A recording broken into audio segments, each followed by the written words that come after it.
Yan ang pagkain. Wala tayong malagyan. Ayan.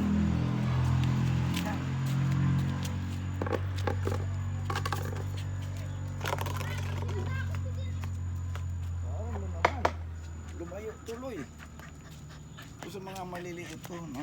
Alam nyo, nanganak ng 3 na naman. Iwan.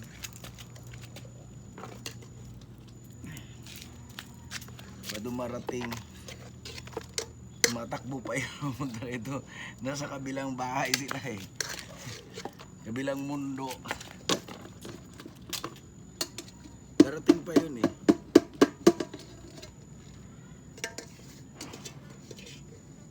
Ayan.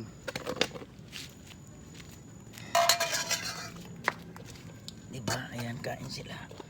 May 3 pang anong maliliit. Darating yun.